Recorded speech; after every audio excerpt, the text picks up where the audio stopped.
আসসালামু আলাইকুম everyone, welcome to R N Kitchen. সবাই কেমন আছেন? আশা করি ভালো আছেন। আজকে আমি আপনাদের জন্য নিয়ে এসেছি মাশরুমের পাকোড়া, যা আপনারা ঘরে অল্প কিছু উপকরণ দিয়ে তৈরি করে নিতে পারেন। তো চলুন দেখে আসি এটা তৈরি করতে আমাদের কি কি উপাদান লাগছে। প্রথমে আমাদের লাগছে মাশরুম। আমি এখানে মাশরুম ছোট ছোট টুকরো করে কেটে নিয়েছি, পরিষ্কার করে নিয়েছি। এখন লাগছে লবণ স্বাদ মতো, একটুখানি হলুদের গুঁড়া, আর এখানে চাট মশলা, এটা অপশনাল। এখানে আছে আধা কাপের একটু কম চালের গুঁড়া, আছে 3 চা চামচের মতো বেসন, আর রয়েছে কাঁচামরিচ, এটা স্বাদ মতো কমিয়ে বাড়িয়ে নিতে পারবেন। আর এখানে রয়েছে 1 কাপের মতো পেঁয়াজ কুচি। বড় একটি বোল নিয়ে নিয়েছি, তার মধ্যে আমি এখন দিয়ে দেব মাশরুম,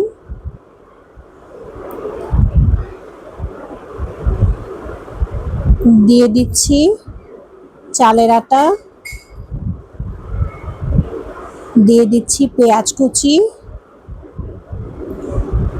দিয়ে দিচ্ছি কাঁচামরিচ, দিয়ে দিচ্ছি বেসন, আর দিয়ে দেব সবগুলো মশলা।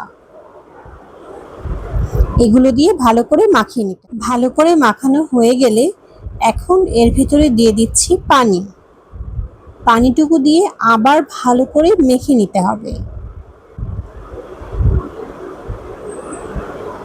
একটা ফ্রাই প্যান বসিয়ে নিয়েছি এবং তার ভিতরে পরিমাণ মতো তেল দিয়ে নিয়েছি।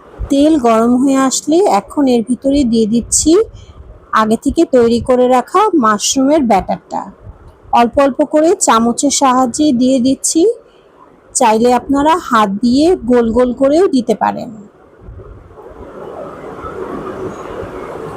এটা মিডিয়াম টু লো হিটে একটু সময় নিয়ে ভেজে নিতে হবে, যাতে করে ভেতরের মাশরুমগুলো সেদ্ধ হয়ে যায় এবং ক্রিস্পি থাকে।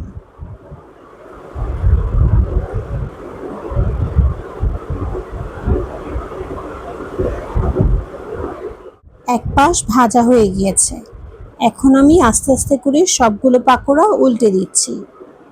উল্টানো হয়ে গেলে আবারও 30 সেকেন্ড থেকে 1 মিনিটের মতো অপেক্ষা করতে হবে ক্রিস্পি করে উল্টো পাশটা ভাজার জন্য। ভাজা হয়ে গিয়েছে, এখন আমি পাকোড়াগুলো উঠিয়ে নিচ্ছি।